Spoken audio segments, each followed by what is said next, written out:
Hello, Oklahoma. Well, it's good to be here. Everybody have a seat. Have a seat. I love you back. It's wonderful to see you.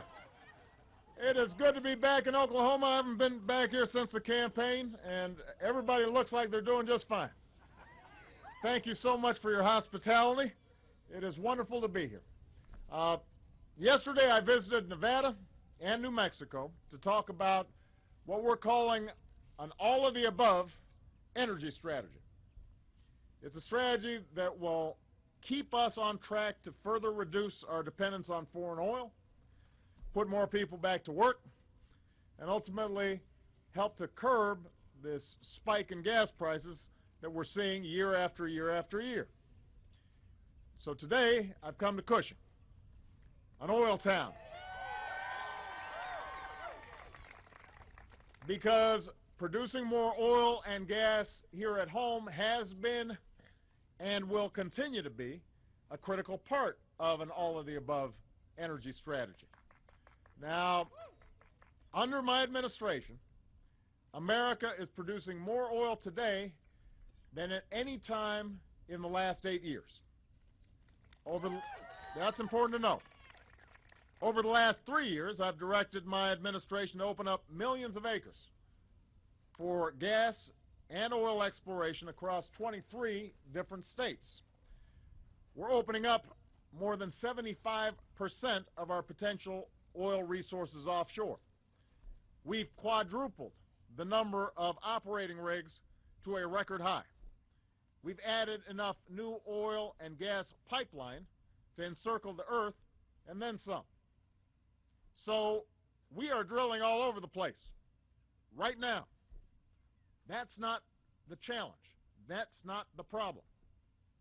In fact, the problem in a place like Cushing is that we're actually producing so much oil and gas in places like North Dakota and Colorado that we don't have enough pipeline capacity to transport all of it to where it needs to go, both to refineries and then eventually all across the country and around the world. There's a bottleneck right here because we can't get enough of the oil to our refineries fast enough. And if we could, then we would be able to increase our oil supplies at a time when they're needed as much as possible. Now, right now, a company called TransCanada has applied to build a new pipeline to speed more oil from Cushing to state-of-the-art refineries down in the Gulf Coast. And today I'm directing my administration to cut through the red tape, break through the bureaucratic hurdles, and make this project a priority, to go ahead and get it done. Now, you wouldn't know all this from listening to the television set. This whole issue of the Keystone Pipeline has generated, obviously, a lot of controversy and a lot of politics. And that's because the original route from Canada into the United States was planned through an area in Nebraska that supplies some drinking water for nearly 2 million Americans and irrigation for a good portion of America's croplands. And Nebraskans of all political stripes, including the Republican governor there, raised some concerns about the safety and wisdom of that route. So to be extra careful that the construction of the pipeline in an area like that wouldn't put the health and the safety of the American people at risk, our experts said that we needed a certain amount of time to review the project. Unfortunately, Congress decided they wanted their own timeline.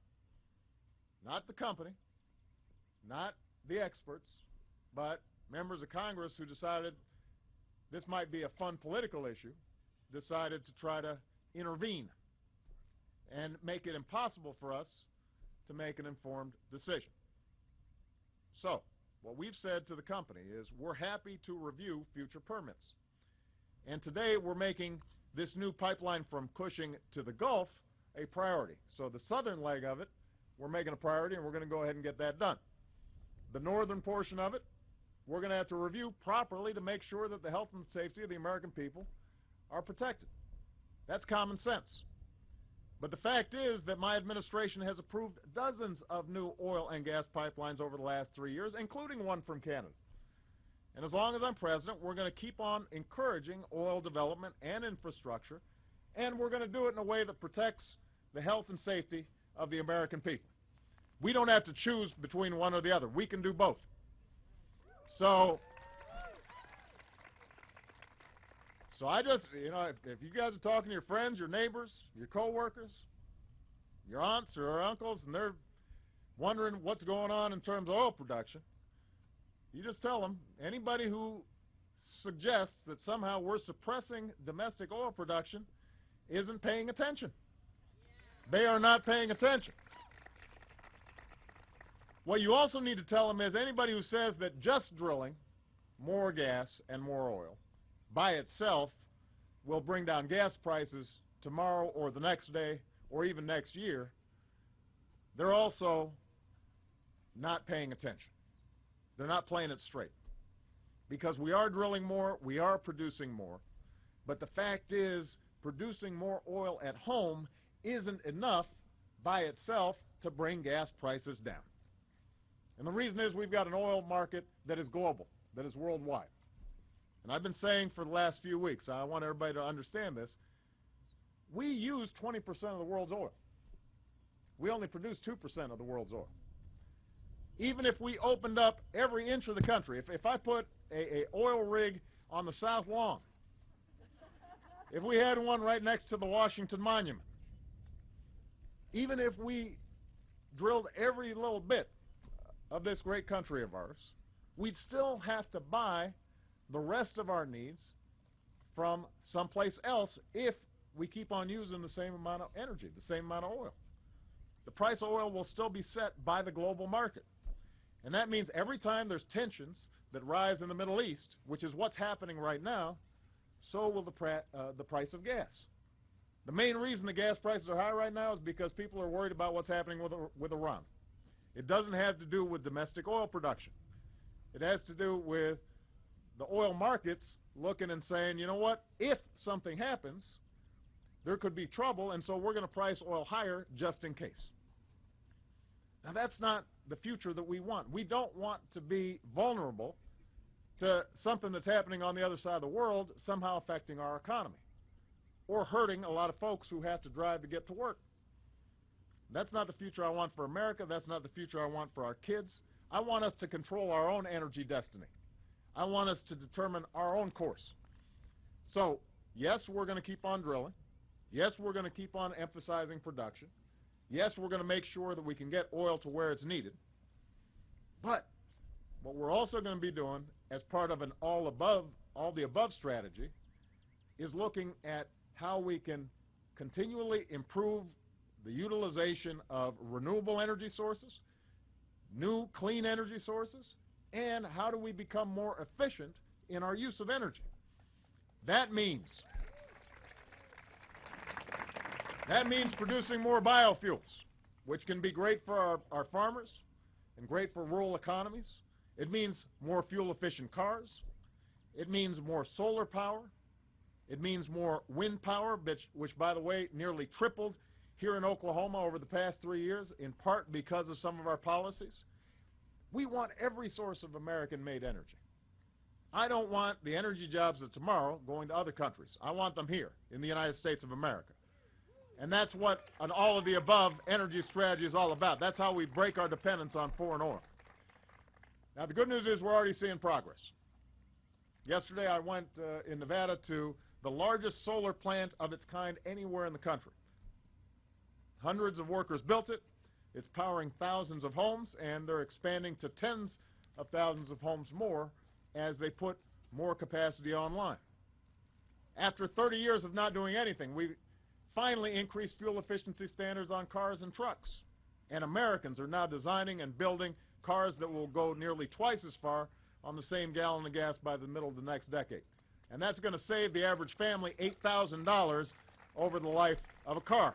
And it's going to save a lot of companies a lot of money because they're hurt by rising fuel costs as well.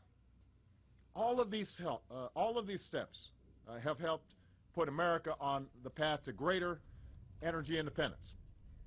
Since I took office, our dependence on foreign oil has gone down every single year. Last year, we imported 1 million fewer barrels per day than the year before. Think about that.